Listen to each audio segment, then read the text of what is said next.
The way I identify myself is, first of all, as a wife and as a mother on the most basic levels. Beyond that, professionally, I'm an educator, but then I think a large portion of my life is about advocacy. As a veteran, as a lesbian, as somebody who's gender nonconforming, and now most recently as a breast cancer thriver. My friends would describe me as being the most ridiculous person they know.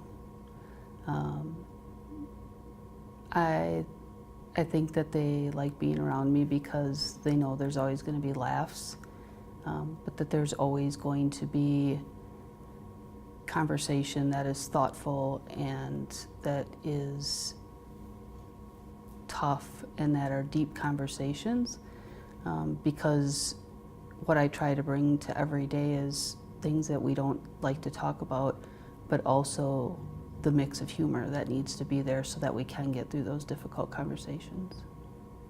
I secretly love One Direction would be the first thing about me that most people don't know. And I think that's probably a big thing because a boy band obsession from a 40-year-old is a little strange. Secondly, I think what a lot of people don't know is that I come off as very tough and like have this rough exterior, that there's this humor and this laughter, but there's also an enormous amount of empathy and caring and deep emotion that I carry with me every single day.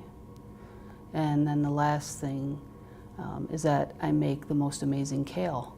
And most people don't know that because I actually myself hate kale, but my wife and my son love it. So I eat potato chips on those nights and I make big, huge batches of kale for them.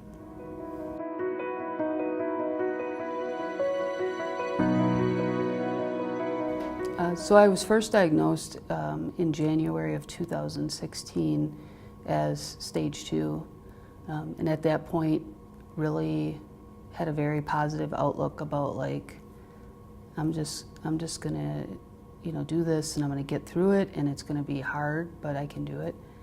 And so 6 months of chemo, and then in the process I found out that I was BRCA1 positive, so I also decided to prophylactically have my tubes and ovaries taken out. And I decided that I really wanted to minimize the amount of surgeries I was going to have. So at once I decided to have a double mastectomy and have my tubes and ovaries taken out. And that was about a month after I finished chemo.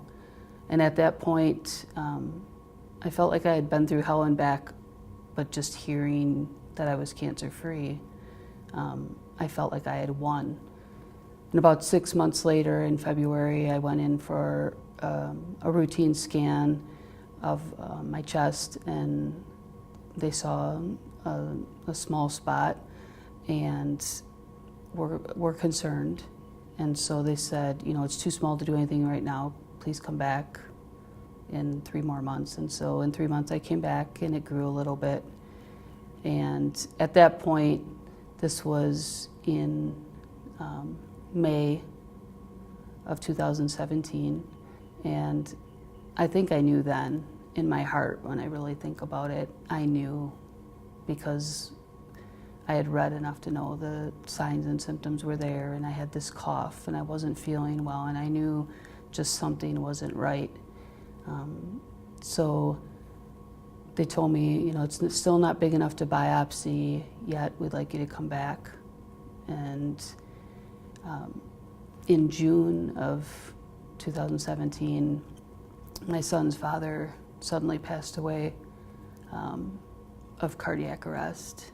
And so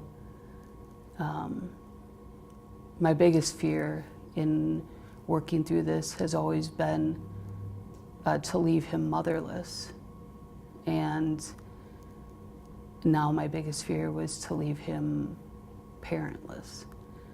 And so I reluctantly went back and had another CT scan, and I knew that I wasn't well.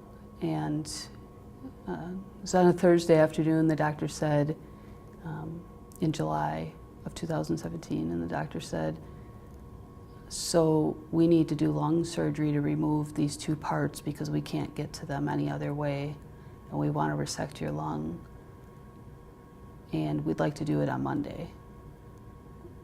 And I said, oh, you can't do it on Monday, I'm getting married in 2 weeks. And the doctor said, but we need to do it sooner than later. And I said, you're going to have to wait until that's over. And I said, I'm going to dance and I'm going to live and I'm going to drink at my wedding and I'm going to have fun and I'm not going to have tubes coming out of me. This has taken enough out of my life. So we got married September 1st of 2018 and 2017. We got married in September 1st of 2017, and on September 12th I went in and had lung resection, and it was found that it was had moved to my lung, that both spots were positive for cancer cells.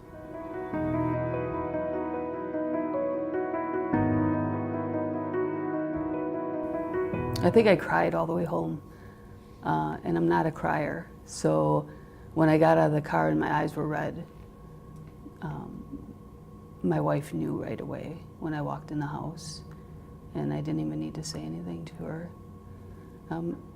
We decided that we needed to sit my son down sooner than later and talk to him, but I also decided there was words at that point that I wasn't going to use, and he's 17, so he can Google.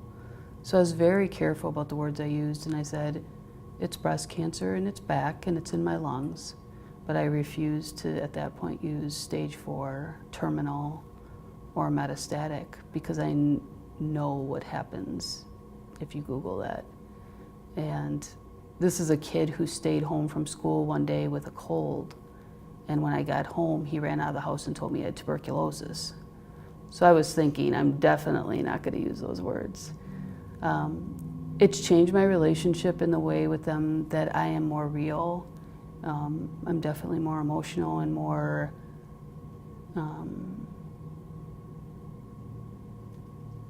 genuine, and that I'm seizing every moment because I don't know if I'll get those moments again.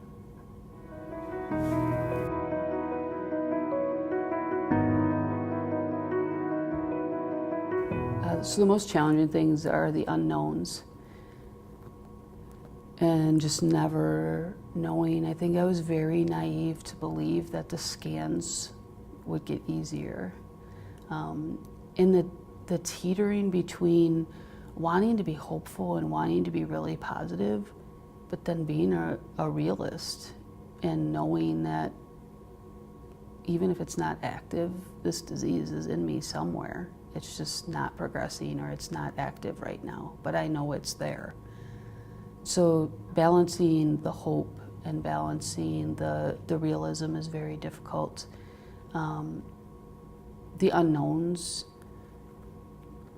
are hard, and I thought between the scans that if I made it to a scan and I didn't have any active disease, then it would be like, whew, I can rest until the next scan.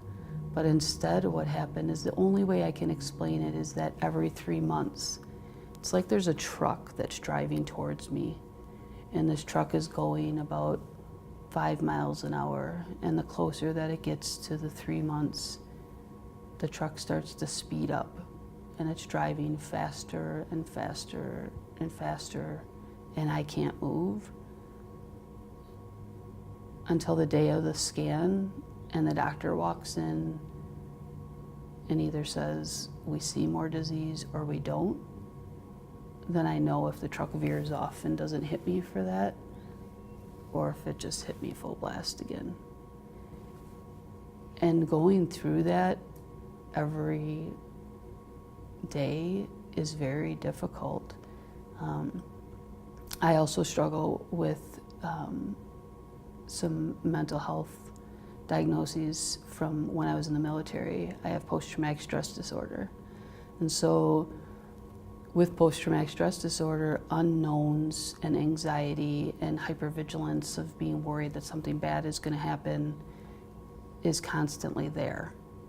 And so you add a diagnosis like metastatic disease to that, and there's some that say metastatic disease and cancer alone causes PTSD.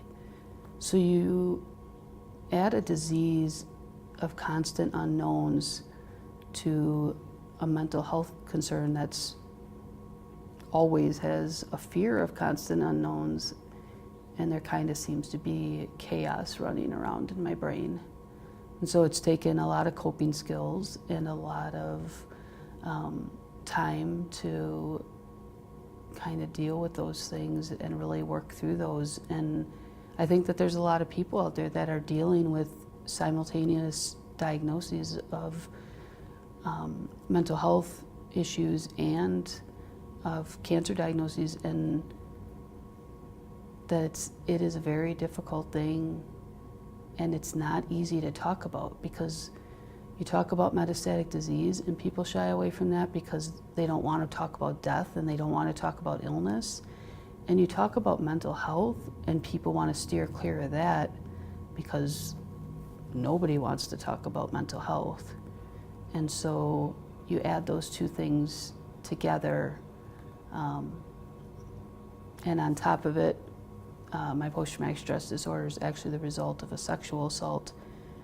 And so I add that, and then cancer feels like something that has taken over my body and done whatever it wants, and I have no control, which is just very reflective of the same feelings that I had when I was assaulted. So the challenges faced there are mixing all of those things together and kind of figuring out, okay, what do I do here, and what do I work on, and what do I concentrate on? Because if my mental health health isn't good, my physical health isn't going to be good. If my physical health isn't going to be good, my emotional health and my personal life and my professional life is impacted, and it just becomes a cycle of all of these things kind of flow together. And so those have really been the challenges of, this isn't just a physical thing that I have to deal with. There are so many different facets of everything that somebody with metastatic disease faces.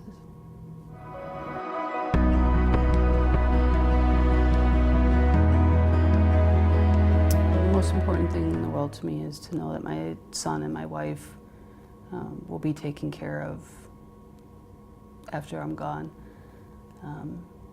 I'm not in denial that this disease at some point will claim my life, and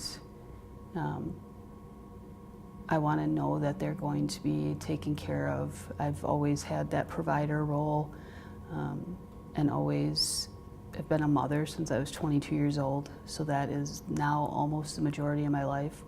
So knowing that my son is taken care of, that my wife is taken care of, are things that are always on the forefront of my mind and kind of guide every decision that I make, because they're really important to me.